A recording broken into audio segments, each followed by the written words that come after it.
RT media centre, দেশ ও ইসলামের কথা বলে। রাসূল বলেছেন, আনা মাদিনাতুল ইলমি আলী ওয়াহা, আমি হইলাম ইলমের শহর, আমি হইল সেই ইলমের দরজা, আমি সেই ইলমের দরজা। আমি জিজ্ঞেস করতে চাই, কোন একটা ঘর যদি হয়, বিল্ডিং যদি হয়, সর্বপ্রথম দরজা লাগাইয়া বিল্ডিং বানানো শুরু করে না। বিল্ডিং এর সর্বপ্রথম হলো ফাউন্ডেশন, ফাউন্ডেশনের পর হলো দেওয়াল, দেওয়ালের পর হলো ছাদ, ছাদের পর লাগানো হয় দরজা। মুহাম্মদুর রাসূলুল্লাহ সাল্লাল্লাহু আলাইহি ওয়াসাল্লাম বলেছেন, আনা মাদিনাতুল ইলমি আলী ওয়াহা। এই হাদিস মূল হাদিস হলো, আমি ইলমের শহর, হযরত আলী হলো ইলমের দরজা। দরজা হলো চতুর্থ নম্বরে। আগে ফাউন্ডেশন রয়েছে, দেওয়াল রয়েছে, ছাদ রয়েছে।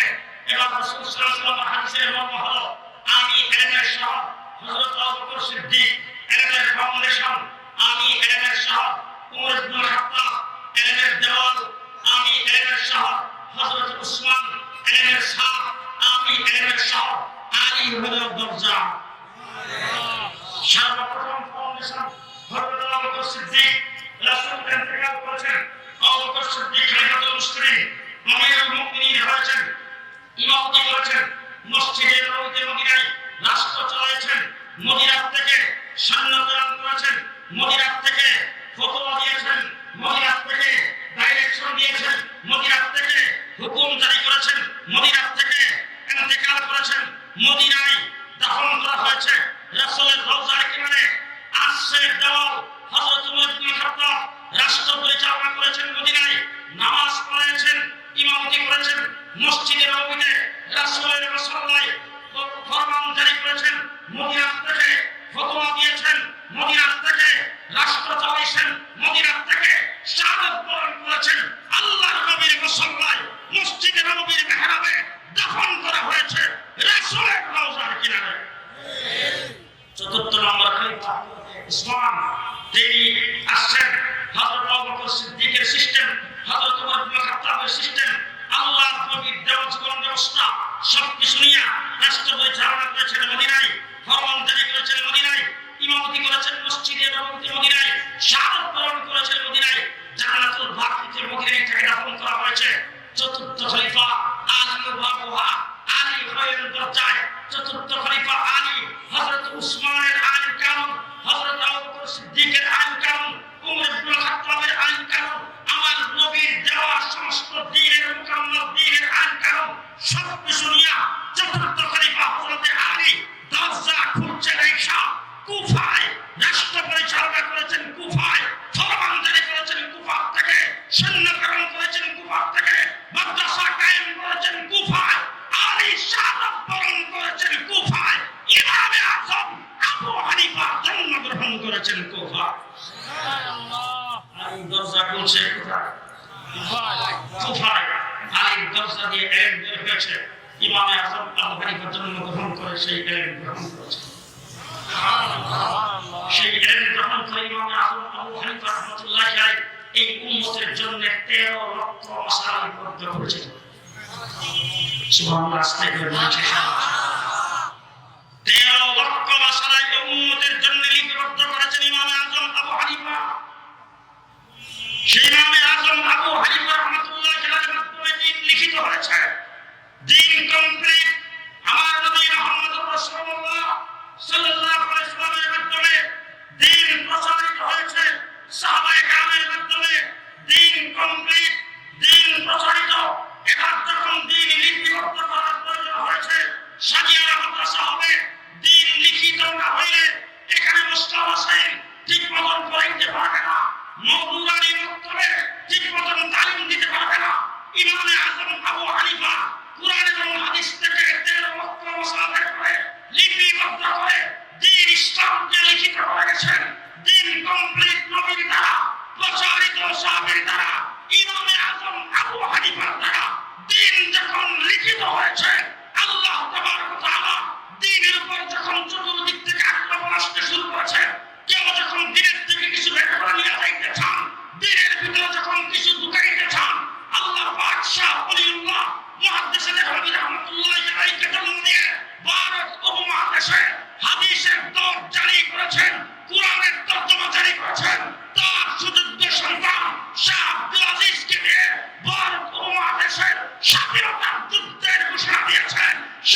হযরতের শাহ আব্দুল আজিজের সন্তান আব্দুল আজিজের যোগ্য সাক্ষী শাহ ইসহাকের যোগ্য সাক্ষী শাহ আব্দুল গনির যোগ্য সাক্ষী কাসেম নানতুবি রহমাতুল্লাহ আলাইহি দেওবন্দের আনার কাছে এসে দারুল উলুম মাদ্রাসা করে এই মাদ্রাসা থেকে দ্বীন ইসলামের পাহারাদারির ব্যবস্থা করেছে।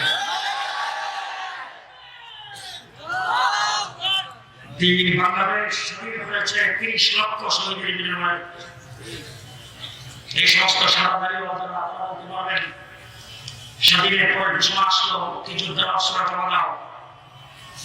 সমস্ত মুক্তিযুদ্ধের অস্ত্র জমা দিয়ে দিলেন এবং প্রায় ৫৭,০০০ বর্মান বাংলাদেশের নামে পেঁয়াজ উৎপাদন হয়। ভারতের পেঁয়াজ এসে বাংলাদেশ চাইলা দেশের পেঁয়াজের দাম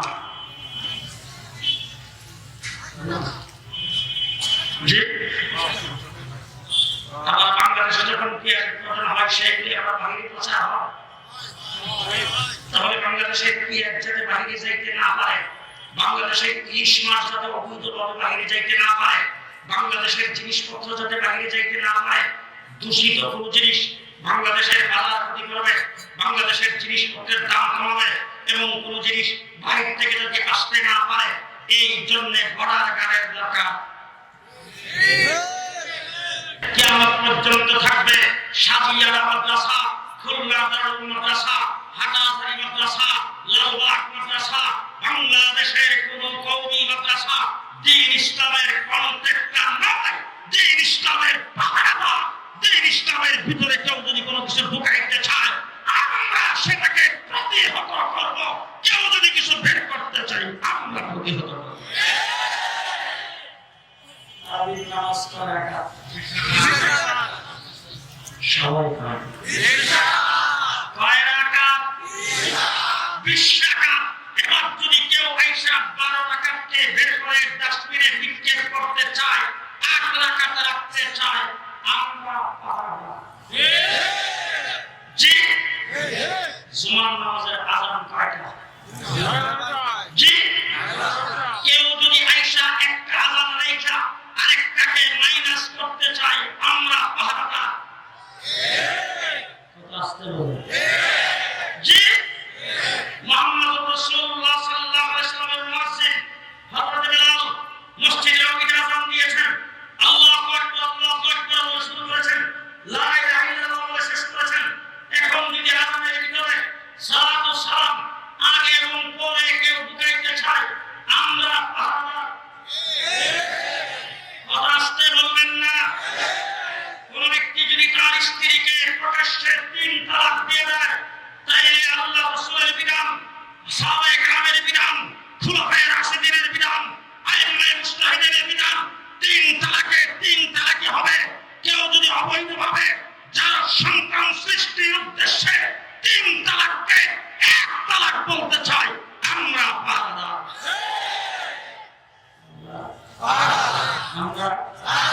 আমরা তসলিমা নাসরিনের মতো বাংলাদেশ যদি বলে কোরআন পরিবর্তন করতে হবে আমরা পাহারাদার।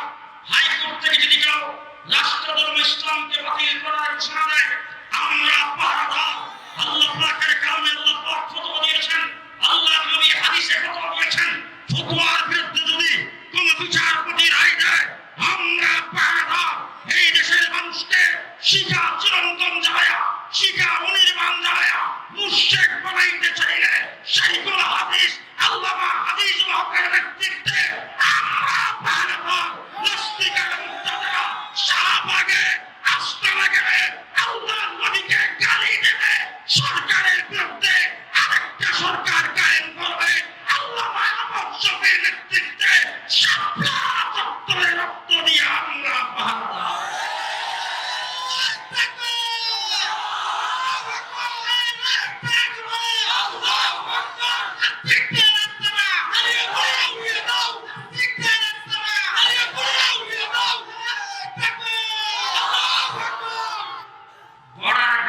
বিজিবি রাষ্ট্রের পাহারাদার, আমরা দ্বীন ইসলামের পাহারাদার। দ্বীন ইসলামের দ্বীন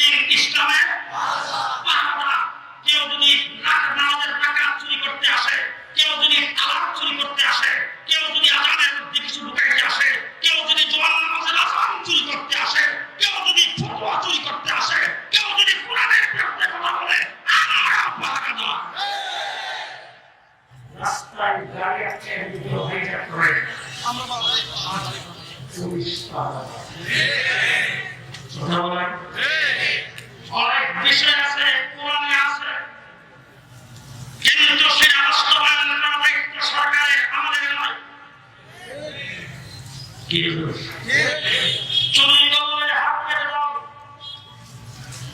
কিসের আইন? আওয়াজতে আসারিক ওয়াসারিকাত ফাকতু আইদিয়াহুমা, চুরি করলে হাত কেটে দাও, এটা কোরআনের আইন। এবার সাজিয়া মাদ্রাসায় সুদ ঢুকছে, মাদ্রাসার ক্যাশ বাক্স চুরি করছে, মসজিদে সুদ ঢুকছে, দাম বাক্স চুরি করছে। ধরে মোতার সবাই সাথে তিনজনের দল, একজন হাত কাটা।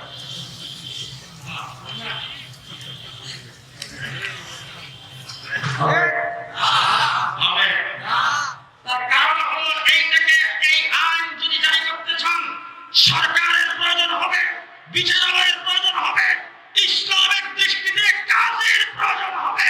কাজী সারা সাজিয়া সাজা এই মাদ্রাসার মোতাবেক সাহেব পারবে না। মাদ্রাসায় সুর ধরা পড়লে মোতাবেক সাহেব কোথায় দিব? কই দিব? থানায় দিব। আমাদের মাদ্রাসায় যদি সুর ধরা পড়ে আমরা যেমন থানায় নিয়ে যাব, দিন ইসলামের যদি সুর ধরা পড়ে থানা করে মাদ্রাসায় নিয়ে আসবো। দিন ইসলামের যদি সুর ধরা পড়ে তোমরা মাদ্রাসায় নিয়ে আসবা, আইসা বলবো যে হুজুর এটা দিন ইসলামের চুর, আসলে দেখেন কি চুর কিনা আপনারা যাচাই করেন, বলেন দেখি সে কি বলতে চায়। দেওয়ানবাগি এসা দিন ইসলামের মানে সংস্কার করবে, দেওয়ানবাগি এসা এই সমস্ত কথাবার্তা বলে হুজুর তারা নিয়ে আসছি, দেখেন তো দেখি দিন ইসলাম সম্পর্কে সে কি বলতেছে।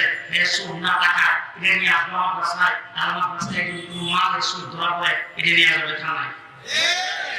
আমরা দিন ইসলামের, আমরা দিন ইসলামের পাহাড়া কথা বুঝে আসছে, কন্ট্যাক্ট না। আমরা দিন ইসলামের, দিন ইসলামের পাহাড়া। বাংলাদেশ স্বাধীন হয়েছে 50 বছর, স্বাধীনতার যারা আজকে দাবিরা তাদেরকে বলতে চাই আমরা দিন ইসলামের জীবন পাহাড়া, ইসলামের জন্য দেশেরও পাহাড়া। ভালো করে মনে রাখবেন, আমরা দিন ইসলামের পাহাড়া, ইসলামের জন্য দেশের পাহাড়া। উলামায়ে কেরামকে সাক্ষী রেখে বলা যাচ্ছে, শিক্ষিত সমাজ ভালো করে শুনবেন, ভারত উপমহাদেশ আমার মতো 56,000 বর্গ মাইলের দেশ নয়। ভারত, পাকিস্তান, বাংলাদেশ সহ গোটা দেশটা যখন এক ছিল, তখন ইংরেজ যখন এই দেশ দখল করেছে, ক্ষমতা দখল করে নিয়ে গেছে, দেশের লিডারের অভাব নাই, রাজনৈতিক দলের অভাব নাই। এই দেশের রাজনৈতিক দল ছিল, লিডার ছিল, বড় বড় হুদাদার ছিল, বড় বড় পদবিওয়ালা ছিল, বড় বড় মিস্টাররা ছিল, কিন্তু কোন একজন রাজনৈতিক দলের লিডার, দলের প্রধান মুখ খোলার সাহস পাই নাই, কোন একটা শব্দ করা কেউ সাহস পাই নাই। একজন মৌলবী শাহ আব্দুল আজিজ মুহাদ্দিসে দেহলভী 1802 খ্রিস্টাব্দে দিল্লির জামে মসজিদের মিম্বরে উঠে হুঙ্কার দিয়েছেন, ভারত সূত্র কবলিত দেশ হয়ে গেছে, এই দেশের স্বাধীনতার জন্য যুদ্ধ করা মুসলমানের জন্য ফরজ। সেই ঘোষণা দিয়েছেন কে? শাহ আব্দুল আজিজ মুহাদ্দিসে দেহলভী একজন মৌলবী। মৌলবী দেখলে এমনি সারা আমার তো ভাত খেয়ে দিল, আমার তো ভাত খেয়ে দিল। আজকে কত মাহফিল হয়ে গেছে, জুনায়েদ হামিদের বক্তব্য, মামুনুল হকের বক্তব্য, তাদের বক্তব্যে উস্কানি দেওয়া হয়। পরিষ্কার ভাষায় বলতে চাই, আমরা কোরআন হাদিসের সাথে সম্পর্কযুক্ত কথা বলে আমরা উস্কানি দেই না। যারা হাত ভেঙে দিবে বলে তারা উস্কানি দেয়, যারা ভেঙে দিবে বলে তারা উস্কানি দেয়।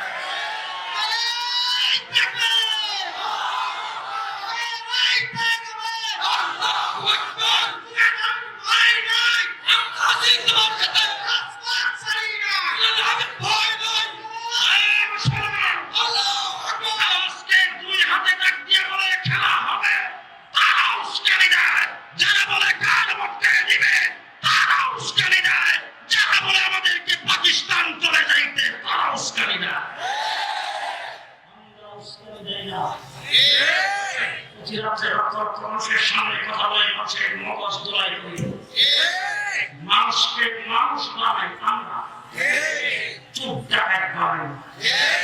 আমাদের মাদ্রাসার চান্দার ব্যাপারে সমালোচনা করো, পরিষ্কার ভাষায় বলতে চাই, একটা ছোট্ট মুরগি যদি ডিম পারে, সেই মুরগিরা কক্কর কক্কর করে সারা মহল্লাকে শোনায় যায়। আমরা মাদ্রাসার চান্দা করে সমস্ত মানুষকে শোনায়।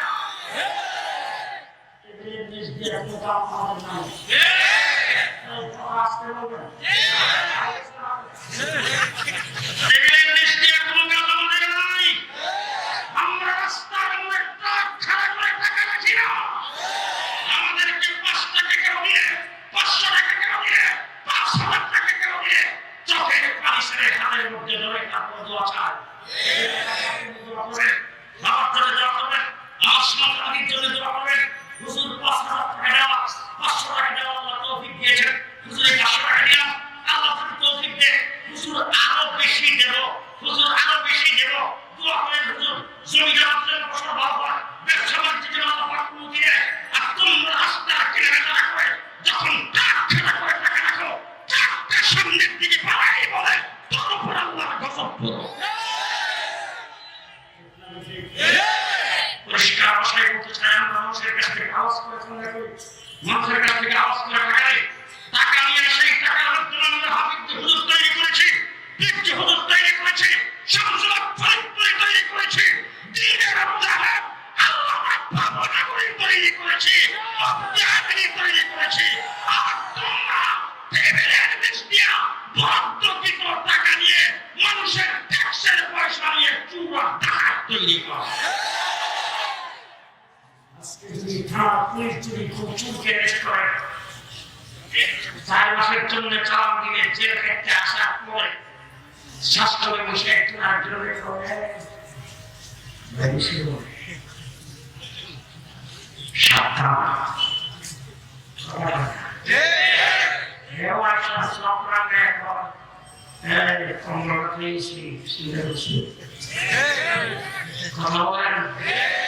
চোর জেলখানায় 4 মাস খাইতে আসলে ডাকাইতে পরিণত হয়, ডাকাত জেলখানায় গেলে সন্ত্রাসে পরিণত হয়, সন্ত্রাসী জেলখানায় গেলে সন্ত্রাসের গডফাদারে পরিণত হয়।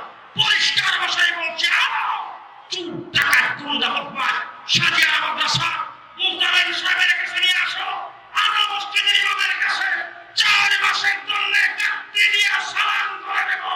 4 মাস পরে রাস্তা দিয়ে হাঁটলে মনে হবে সাজিয়া মাদ্রাসার শাইখুল হাদিস। আমরা দেশের লক্ষ লক্ষ নায়ক নায়িকাকে আল্লাহ বানিয়েছেন।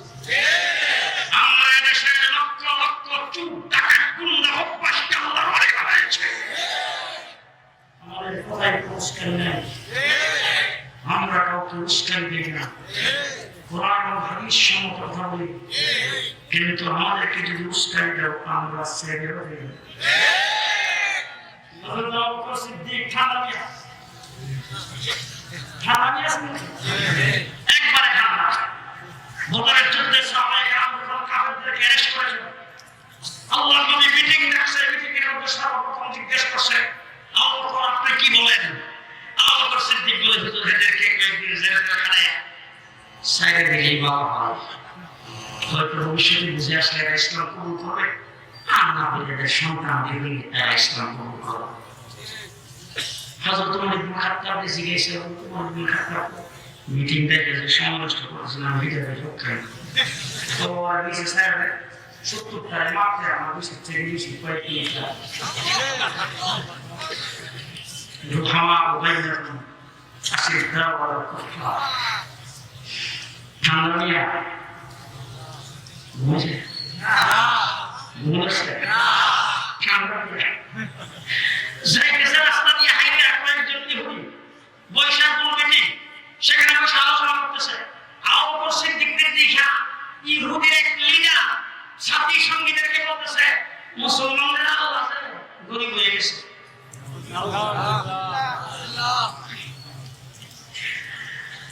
মানজাল্লাযী ইউকরিদুল্লাহ আকরামান হাসান আয়াত নাযিল করা হওয়ার পরে আল্লাহ আল্লাহর বান্দাদের কাছে কর্জ চায়। এই আয়াত যখন নাযিল হয়েছে তখন ইহুদি আবু বকর সিদ্দিকের শোনায় মুসলমানরা আল্লাহ যায় গরিব হয়ে গেছে।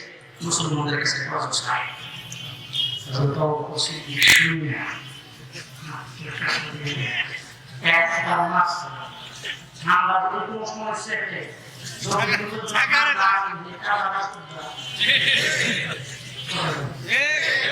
এক ধাপ করে 10 হাত দূরে যায় ছাত্রীর সঙ্গে যে গিয়ে আসছিল বাস উঠতে দিচ্ছে তো আর এইভাবে কাতলাইতেছে আবু বকর সিদ্দিক একটু দাঁড়ায় গেছে যখন দেখে উঠতে পারে না আবু বকর সিদ্দিক আস্তে করে তারপরে চলে গেছে এই ওখান থেকে উঠে আমার নবীর কাছে যাই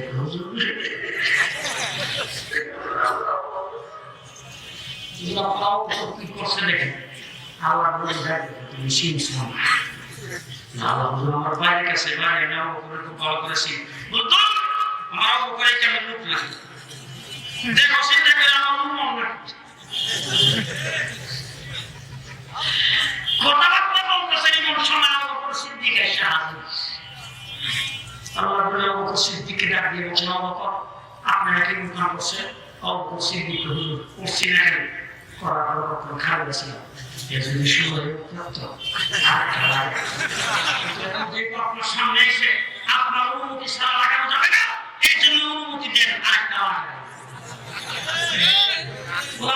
আপনি তো কোনো সময় এরকম করেন না আজকে কেন এরকম করলেন আবু বকর সিদ্দিক বয়সে আল্লাহকে গালি দিয়েছেন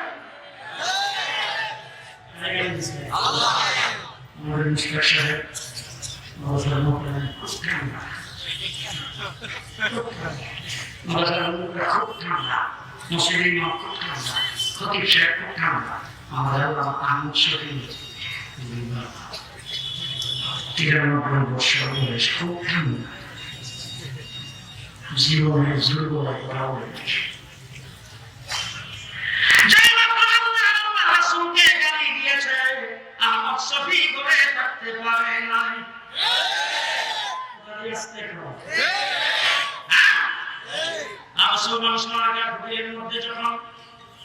রুম বানাইছে নাচ গান করার জন্য বিনোদন করার জন্য সেটার নাম দিয়েছে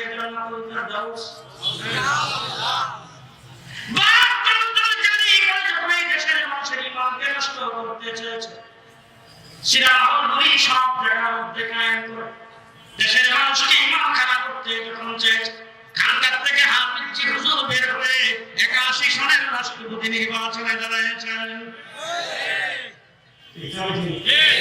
আমরা মসজিদের মধ্যে ইমামতি করি মসজিদে একটা মত করি মহল্লার জিনিস দিয়ে আমরা দেখা হয় মুশকিলের ভালো মাছটা যদি ধরা পড়ে আমাকে না দিয়ে খায় নতুন মুরগি ডিম পারলে আমাকে ইসলাম তোমার হাতিয়ে দেয় নতুন গাছের ফল পাকলে আমাকে খাওয়ায় ধর্মের মুক্ত কোনো জিনিস যদি খেয়ে থাকে দেশের আলেম ওলামারাই খায় সমস্ত ভালো ভালো জিনিস আমাদেরকে মানুষ খাওয়ায় আমরা খুব আরামে থাকি কোনো কিছু বলা আমাদের দরকার নাই আল্লাহ আহমদ শফি জুনায়েদ বাবু আল্লাহ মাহমুদ হোসেন কাশ্মীরকে দিতে বোঝায় বলতো হুজুর বঙ্গভবন আপনার জন্য রেডি আপনি আসেন আমার মনে হয় তারাও বঙ্গভবনে যাইতো না আল্লাহ মুফতি ফজলুল হক আলী রাহমাতুল্লাহ আলাইহি দেখেছি এমপি ছিলেন 5 বছর কোন ডিস্ট্রিক্টে গেলে পুলিশ প্রশাসনের লোকরা এসে চিট করেছেন হুজুর সার্কিট হাউস আপনার জন্য রেডি করে রেখেছে হুজুর সার্কিট হাউসে বসে চা খেয়েছেন একটু বলতে বলে চলো দেখি ওই মাদ্রাসায় যায় রাত্র যাপন করবো একদিন এক মাদ্রাসায় গেছি বাংলা দেখা বাংলা গেল মুফতি ফজলুল হক আলী রাহমাতুল্লাহ আলাইহি বললেন চলেন সার্কিট হাউসে চলেন মুফতি আলী আমাকে বললেন যে ভাই সার্কিট হাউসে গেলে এই গুম হবে না এইখানে যেই গুম হবে আমাদের বুজুর্গেরা দিন তোমাদের সার্কিট হাউস দখল করতে চায় না আমাদের বুজুর্গেরা দিন তোমাদের মন্ত্রিত্ব এমপিত্ব দখল করতে চায় না 50 বছর পর্যন্ত রাষ্ট্র তোমরাই চালাইছো এখন তোমরা চালাও সামনেও চালাইবা আমাদের কোনো আপত্তি নাই তবে ভালো করে বলা রাখলাম কেউ লতিফ সিদ্দিকী হইও না জি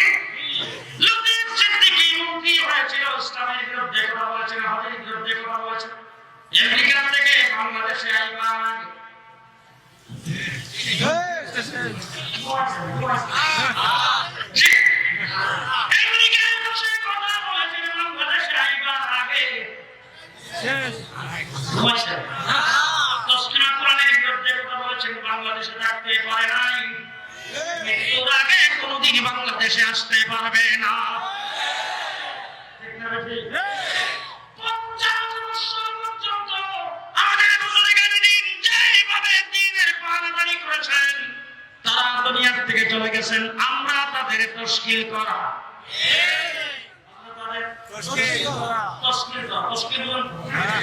তিন দিনের জন্য তাবলিগে নিচে তশকিল দিয়া নেওয়ার পরে 3 দিন সে তাবলিগে সময় লাগে আয়সা মহল্লা দেখো দৈনিক 2.5 ঘন্টা 7 বছরে ব্যস্ত, মাসে 3 দিন বসে দেখছি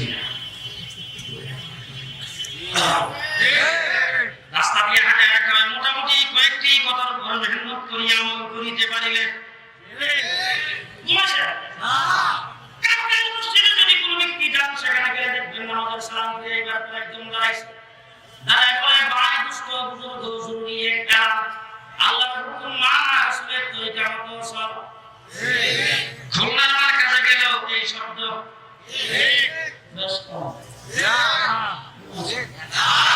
আমেরিকা যায় দেখলাম একই শব্দ, লন্ডনে যায় দেখলাম একই শব্দ, যেটা বুজুর্গরা শিখে দিয়ে গেছে।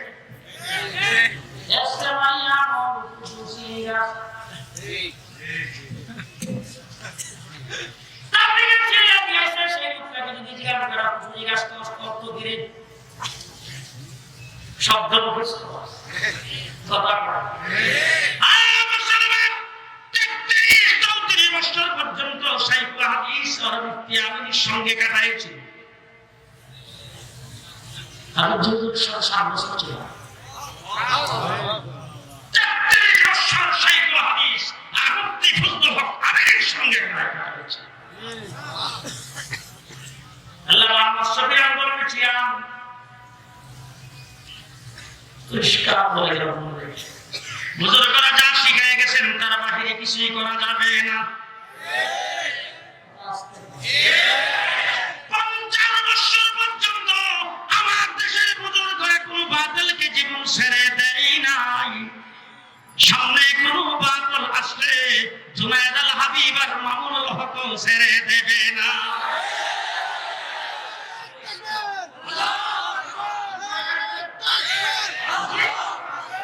পরিষ্কার ভাষায় বলতে চাই, দেশের আওয়ামী লীগ বিএনপি আপনাদের কোন স্লোগান, আপনাদের দল, আপনাদের ভাষা এর বিরুদ্ধে আমাদের কোন বক্তব্য নাই।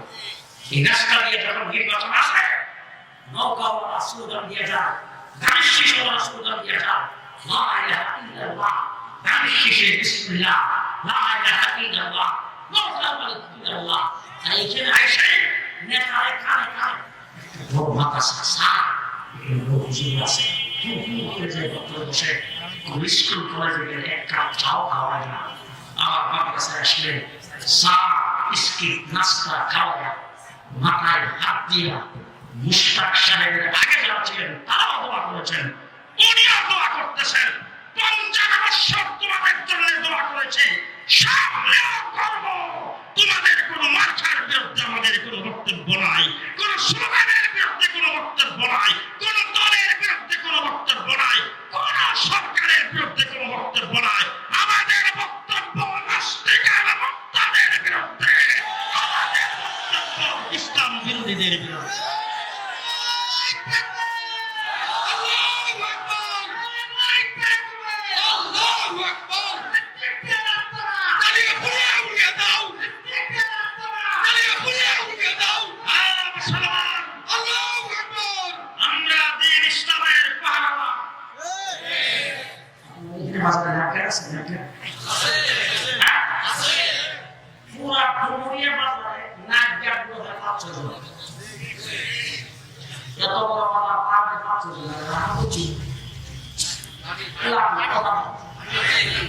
এবার নাইট গার্ডরা রাতে যখন 2-3 আছে তারা কি সারা রাত রাখতে পারে?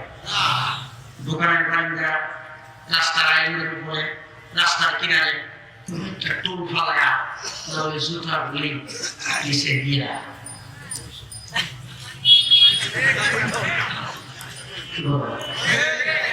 যেখানে গাড়ি লাগতে সবে পড়ে আওয়াজটা শুনে শোনা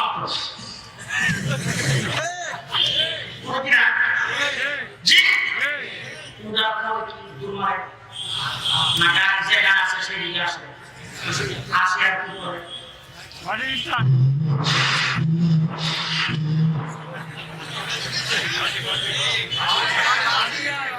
বাসি পাইতে পাইতে তিন চারজন যে দূর দূর ছিল সবাই সাগরের কাছে দাঁড়াইছে দাঁড়াইবার পর যখন ভিতরে লাগতে জানি গ্লাসটা খুলি পাগড়িয়া খুলি মাথায় দিয়ে যা সব বস করেছে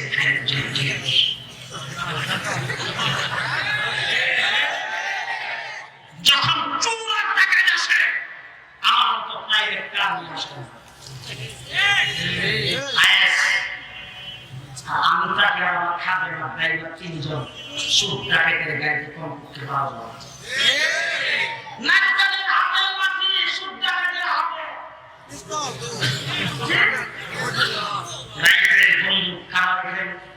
বিভিন্ন অস্ত্র নিয়ে যখন তারা আসে তখন বাসি হইতে হইতে তাদের কাছে যায় যখন দেখে সুর তখন লাগি দিয়ে তখন তাদের কি কাম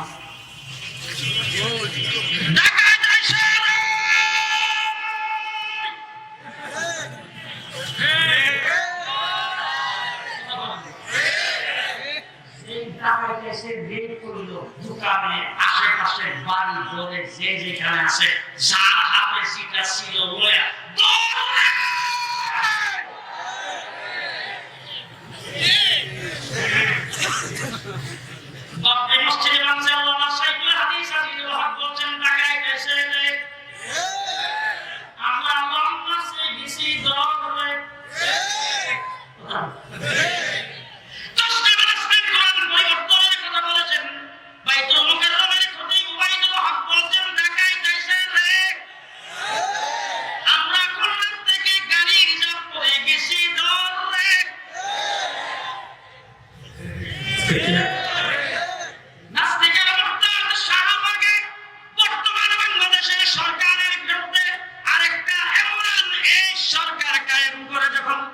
ইসলামের বিরুদ্ধে ষড়যন্ত্র শুরু করেছেন দেশের কোন লিডার কথা বলতে পারে নাই আল্লামা আহমদ শফী বলতেন ঢাকায় যাইছে আমরা সপ্তাহ চত্বরে গিয়েছি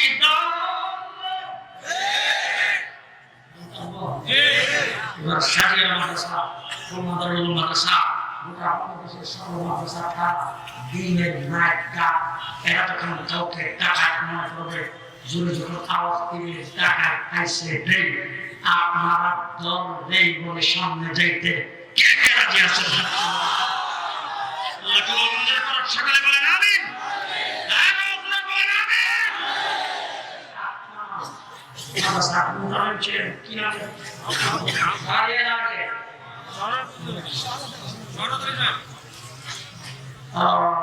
হযরত মাওলানা শাইখুল হাদিস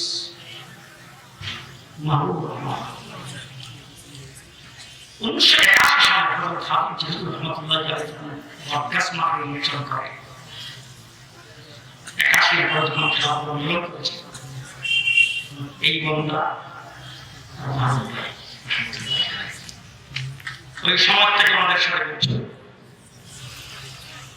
আমার যতটুকু মনে পড়ে সর্বপ্রথম এই মাদ্রাসার মাহফিলে আমি আসছি বলে হয় 94 বা 95 নরানব্বই দিন কাজ করছে মাদ্রাসার যিনি হযরত মাওলানা মাহবুব রহমান সাহেব আগে যিনি মুখরামত ছিলেন ওই মাদ্রাসার দপ্তর বিষয় আমার হাত ধরে বলছেন যতদিন বেঁচে থাকবো আমাদের মাহফিলে আসবো পরপর দুইজন বুজুর্গ ব্যক্তি আল্লাহ অলি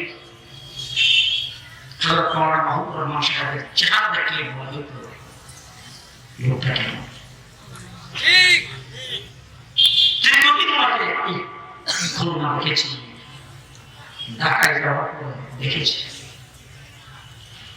সবচাইতে বড় যে জিনিসটা ছিল আল্লাহ নবী সাল্লাল্লাহু আলাইহি ওয়াসাল্লামের সর্বপ্রথম যে জিনিসটা ছিল আখলাক আখলাকের নবী ছিল হযরত মাওলানা মাহমুদ মাশাআল্লাহ। উনাই মাদ্রাসাকে তিলে তিলে এ পর্যন্ত রেখে গেছেন। আজকে গোটা পশ্চিমবঙ্গের একটি উল্লেখযোগ্য দ্বীনি শিক্ষা প্রতিষ্ঠান সারিয়া মাদ্রাসা, যেখান থেকে হাজার হাজার আলেম হয়েছে। এই মাদ্রাসায় অনেক মুহাদ্দিস, অনেক শিক্ষক এই মাদ্রাসায় আসতে হবে। তাও তো বলেছে এই ওনাদের বাচ্চা দেখছে